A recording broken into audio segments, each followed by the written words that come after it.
Hello and welcome to another episode of In Between and Neither, the Interlude. Today we're continuing with Chapter 4, this time the 2011 version. Last time we did the 2010 version, which is the version that was never released on my website, and I gave some commentary on that. In this episode we'll read a set 2011 version, and at the end I will also provide some commentary on that and compare the two different versions. So without wasting more time, let's get into reading this Chapter 4 2011 version of In Between and Neither.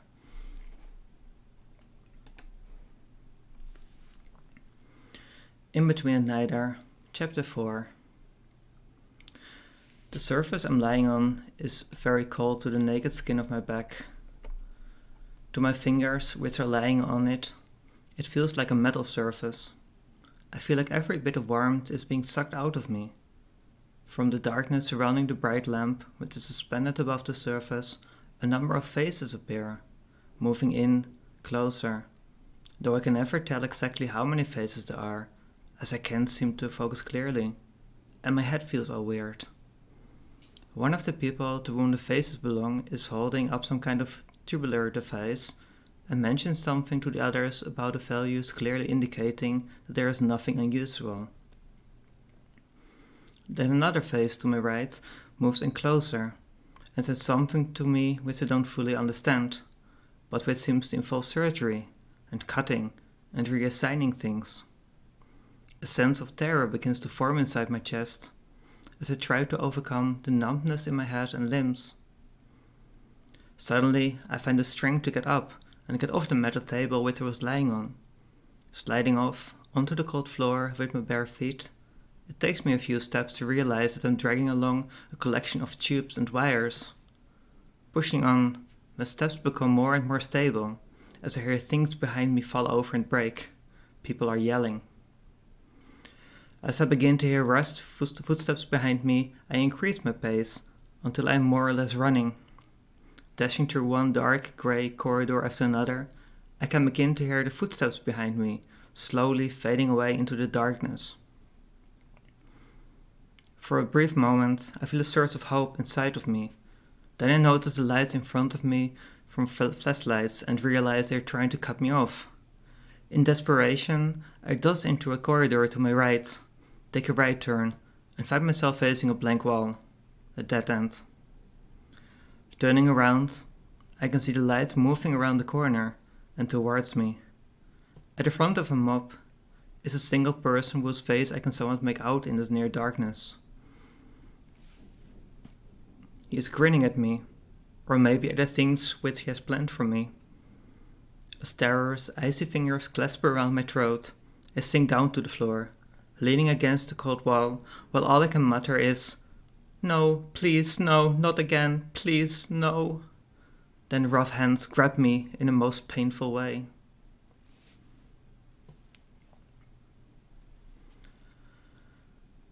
Silence. Then a sensation of slowly merging with reality again, as the images of the nightmare get reshuffled mentally to indicate that they are not real. There are no monsters hiding underneath the bed or in dark rooms. I kind of wish I had to deal with those kinds of monsters though. At least they could be dealt with a fierce kick to the head. I notice that I have my arms crossed over my chest and my hands tightly balled into fists. As I relax them, I brush along my forehead with one hand and confirm that I'm literally covered with sweat. I guess I'll have to wash my pillow again today. All sweat isn't really among my collection of pleasant smells. Sighing, I get up as I glance at my alarm clock. Right on time as usual. I don't get up right away though. Instead I keep sitting on the side of my bed. I'm really not sure what to feel or think right now. I know where the source of the images in my last night's nightmare are.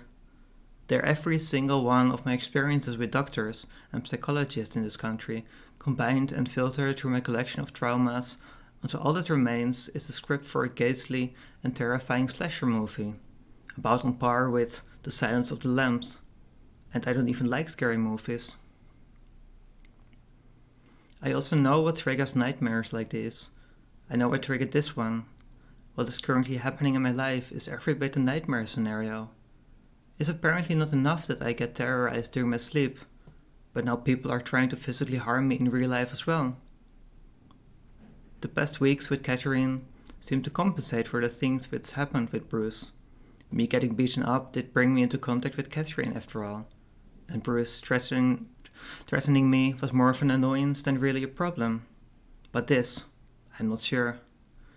I'm not sure I can go to school like this. The letter mentioned the end of this week as the limit, which probably means Friday, and today is Wednesday. 2 days to go. Then again, explaining why I don't want to go to school won't be easy, and I don't think the problem will just go away if I don't show up this week. Reluctantly, I decide to get up and get dressed.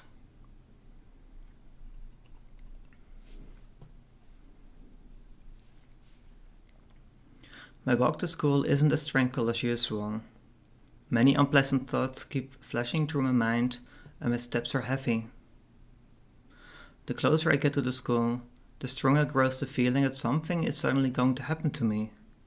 The certainty of merely existing seems to have vanished, and no matter how much I may have resented only existing and being kept from actually living, the thought of my existence being threatened, with the ease of a candlelight suddenly snuffed out, sends chills down my spine. When I get to the school, everything seems to be the same as usual. There are the other students who seem to ignore me as usual as well. Yet I cannot shake off this feeling that something has changed. Maybe I'm just paranoid, but the atmosphere seems to be different somehow. Heavier. Other students seem to be looking up from the conversations as I walk past, giving me strange looks. Or it really is in my mind. I suddenly feel the strange desire to burst out in insane laughter as the absurdity of the situation hits me. One could call my situation tragic, but then again many tragedies are merely an absurd meeting of circumstances. The first class goes by without incident. Nothing happens while I make my way to the next classes. I'm almost beginning to think that whoever threatened me is going to stick to the promise, and I will wait until Friday before carrying out the threat. Usually bullies aren't that patient though, so I force myself to stay alert.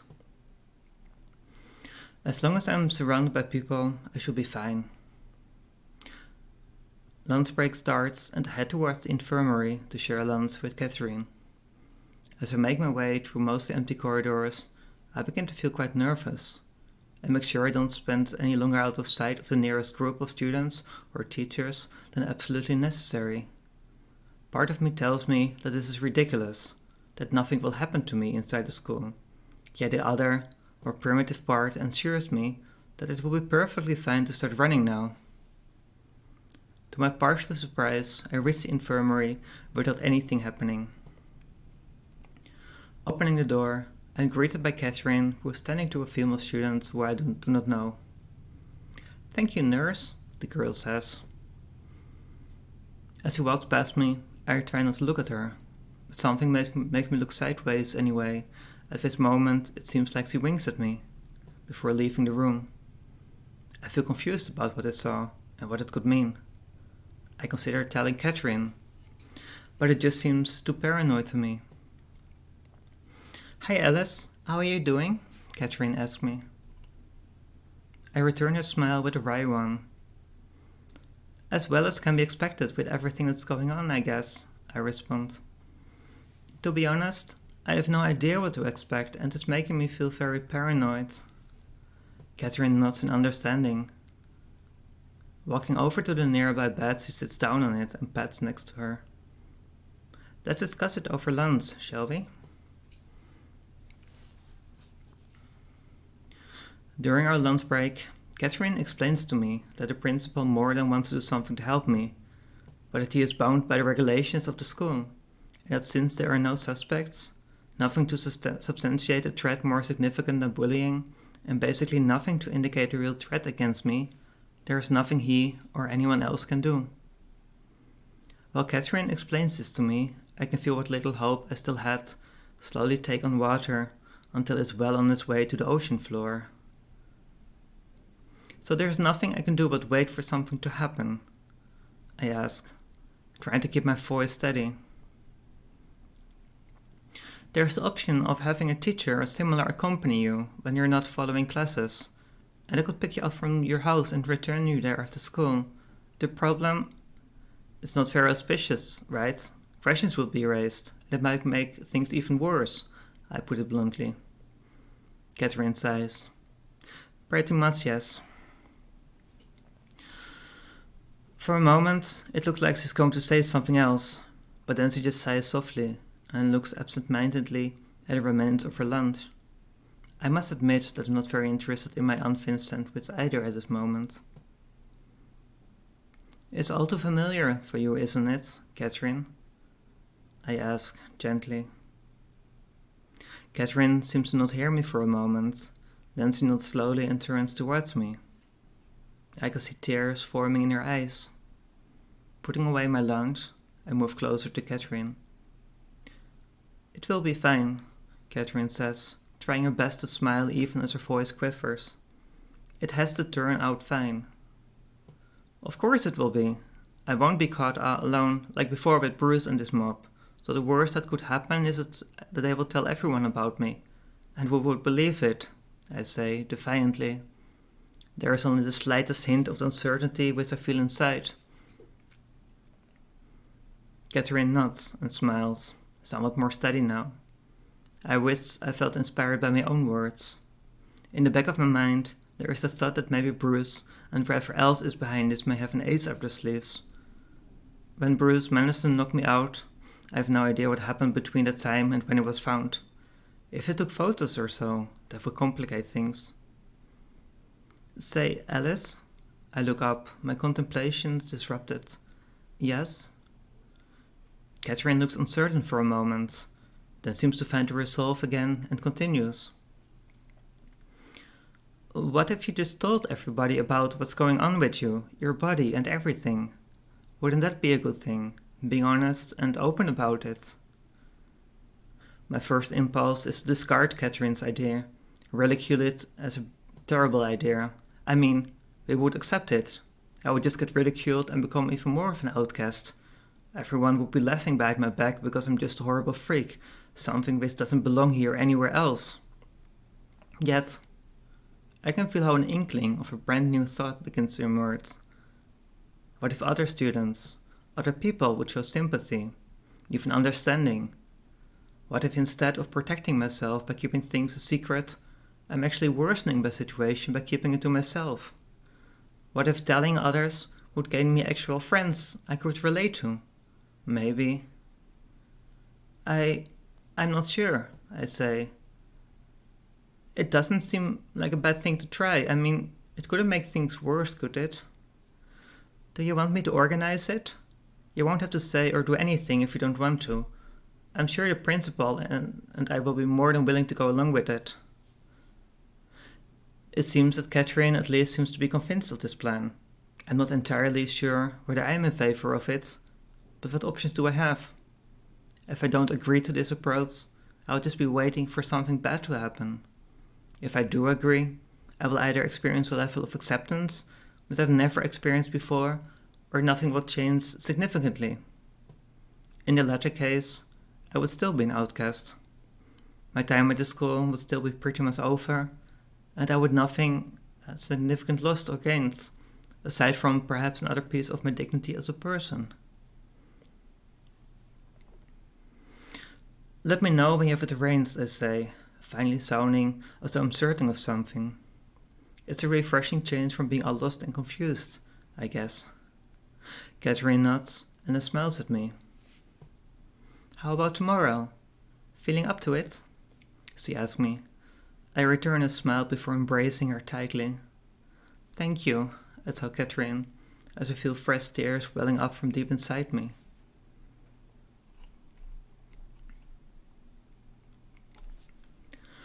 The rest of the day suddenly doesn't seem so tough anymore. With the situation to be resolved one way or another tomorrow, I feel like I can handle things until then. It's a good feeling. I find myself thinking as I look outside at the sight of yet another bright summer's day. As the school bell indicates that class is over, I make my way towards the exit with the other students who are done for the day. I don't care anymore if any of them might be whispering about me behind my back. It's all going to change. Even while walking home, it seems like the world is a lot brighter, louder, and real, I guess. It's probably going to be quite difficult to fall asleep tonight with such a major event coming up. I find myself worrying. Talking about which, what will I tell my mother? That tomorrow Catherine and I will be informing the entire school about my condition? I haven't told her so much by now. It would probably be a very long conversation. Yet again, I don't think I can afford it much longer. By the time I get home, my mother is home already as well, busy preparing dinner. Now is as good a time as any to break the subject, I think, as I approach my mother while she's stirring something on the stove. After welcoming me home, she then asked how my day was, something she asks every time I return from school. Usually my response is along the lines of, "It was okay," or something very much like it. Only when I met Catherine did I actually have something to tell which wouldn't have been very depressing. I hope that today's news isn't depressing either. You know, tomorrow there's something big happening at school, I start. Oh? Yeah, Catherine and I have decided that we will inform the entire school about my condition to help with my situation at school. I wisely decide to omit details about a threatening note. You think that's a wise idea? My mother asks. I think so, yes, I say, feeling somewhat put off by the distance in my mother's voice. That way, I might finally gain the understanding and acceptance which I've always wanted. If the other students accept me the way I am, I could finally feel like I'm part of everything. Well, just be careful. You never know what might happen with all those weird people out there, my mother says, matter-of-factly, indicating that there is nothing more to be discussed. Over dinner, neither of us says much. The next morning, I'm woken up by a phone call from Catherine. Drowsily fumbling about with my cell phone, I managed to press the right key and mutter something which could be interpreted as, "Hi, Catherine." "Hi, Alice. Can you be ready in about 15 minutes or so? I'll be picking you up then. Everything has been arranged at school, but we want to run through things with you first, if that's alright with you." Feeling torn from my slumber at the sound of Catherine's energetic voice, I confirmed that I'll be ready and waiting by then. As soon as I put down my phone, I nearly jumped out of my bed and rushed to get dressed and brush my hair. After establishing a new personal record in finishing a breakfast and brushing my teeth, I grab my bag and after a quick greeting to my mother, I leave the house via the front door. Before I walk 2 steps towards the road, Catherine is already there with a car. Fortunately, I don't have to pry anything from Catherine. Enthusiastically, she tells me about the positive response from the principal, who immediately made the auditorium available and arranged with all students to be present there first thing that morning. Just hearing about all the things which have been arranged for my sake makes my head swim. For a moment, I feel embarrassed for being responsible for all of this. When I say this to Catherine, she just waves it away. What's there to be embarrassed about? We all do it for you, because we care about you, and because we do not tolerate anyone being treated unfairly. You're not afraid to accept kindness from others, are you? Catherine asks with a smile. I shake my head while I'm busy trying to describe my own feelings. I figure I feel happy, somewhat giddy, and above all grateful to be able to just let go of things for a moment. The realness of the world I felt yesterday seems even stronger today. The world is brighter, more solid. Smells are more intense and impressions are more impressive, I guess. I must also admit that I feel very anxious about how the other students are going to respond. For a short while, neither of us says anything. Then Catherine asks me in a gentle tone. "So, did you tell your mother about today?" "I did, yes." "How did she respond?" I stay silent for a moment while I try to find the right words. Playing back the conversation, if you can call it, between my mother and myself yesterday, I feel overwhelmed by a strange kind of sadness. She's okay with it, I think. "I see. That's good."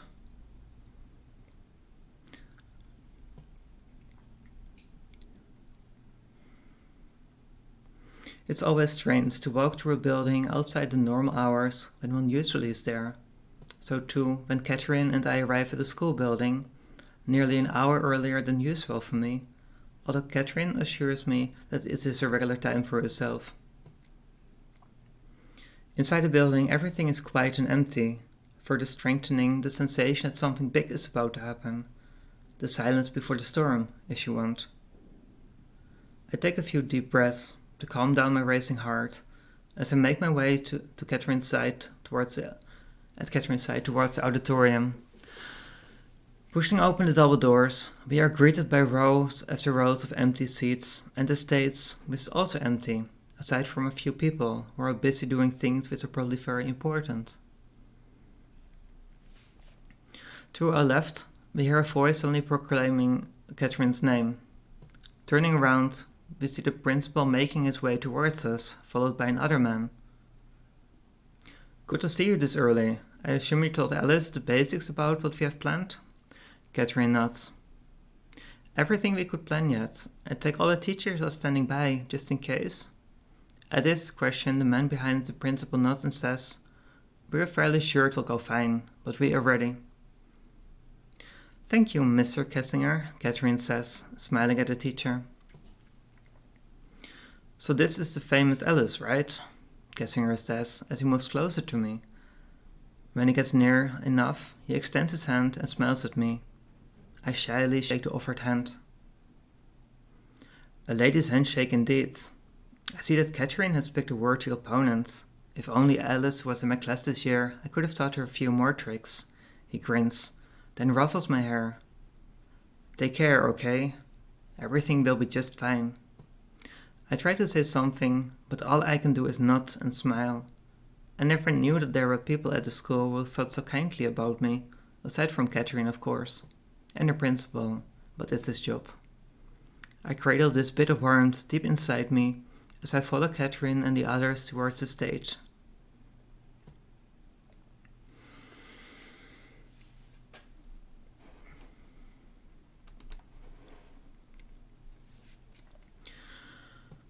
So that was the 2011 version of Chapter 4 of In Between and Neither.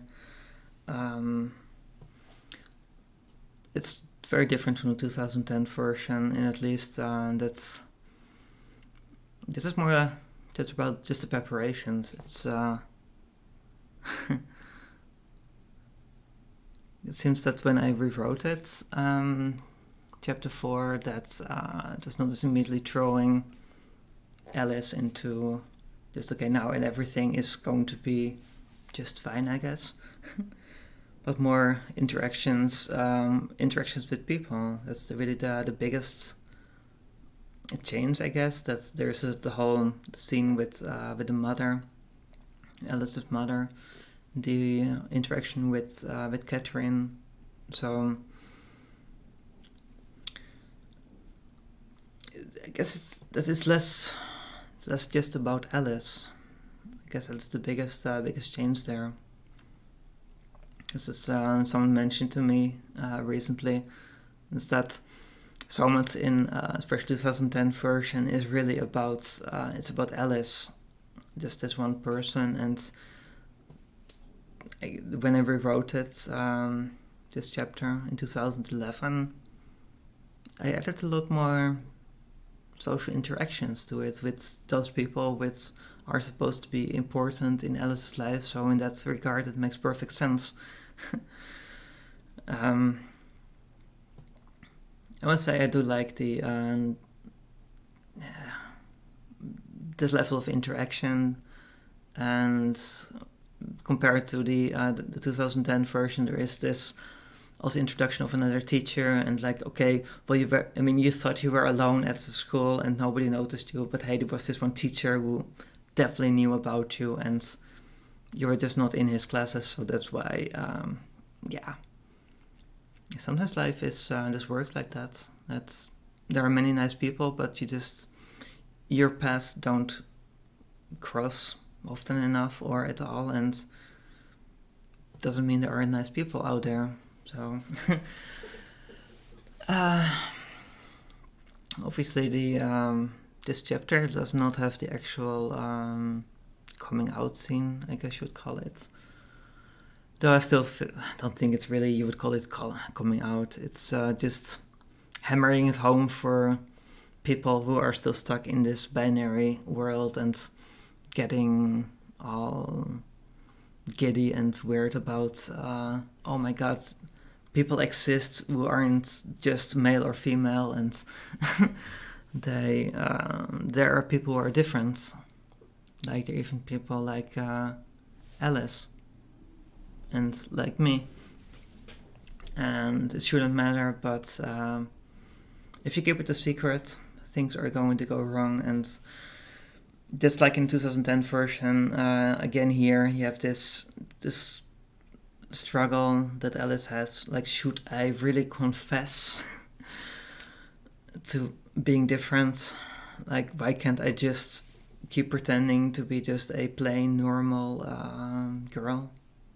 Like, isn't it enough? Why does me having different genitals than other people around me have to be this weird thing? But I mean, looking at girls only and boys only schools and things like that, and you can kind of see similar patterns there, I guess. There's always this segregation, and well, those are different. And I mean, why would you even have a boys only or a girls only school? Because you feel there is some kind of special reason to keep them apart. I mean, it's kind of weird, and a lot of that is probably just some social thing, some religious thing that people just get brainwashed with as they grow up, and is getting taught about what is normal, what's not normal, and never really questioning, even as they grow up, why they would feel like that. I mean, just like when someone comes out and tells her, well, I'm homosexual, and that should also be like, well, I'm not dating you, so why should I care? I mean, that's always been one of the things where, like, doesn't make any sense. Doesn't really make any sense. And essence is tragic in this this part of In Between and Neither of the story, that Alice actually has to go through all of this, that people know, because keeping it secret just invites those with who are not really nice to do their thing, and this whole sense of isolation that Alice has because of being different. That's, I mean, just like the whole reason why it's called In Between and Neither is simply because you're in between, like you're not male, you're not female, like those extremes of the bell curve, but you're in between. But because you're in between in a binary society, you do not exist, you're neither. So, and I guess this part of the story is really about coming to terms with that position in society, and school environment is basically this small version of real society. It's the way people look at you, how they interact with you, how they respond to certain kinds of knowledge, the effects of keeping things secret, of making things public, the repercussions of anything like that, and all that. So, yeah, I guess that's about it, all my thoughts on that. So with this we have completed chapter 4, both versions. Next video will be about chapter 5. First video will be 2010 version, and the next video after that will be covering the 2011 version. This will also complete this interlude. So I hope to see you there again next time. Please let me know your thoughts in the comments, and leave a like, subscribe, become a patron if you aren't already, and I really hope you enjoyed, at least in some way, this reading, and see you next time. Have a great day.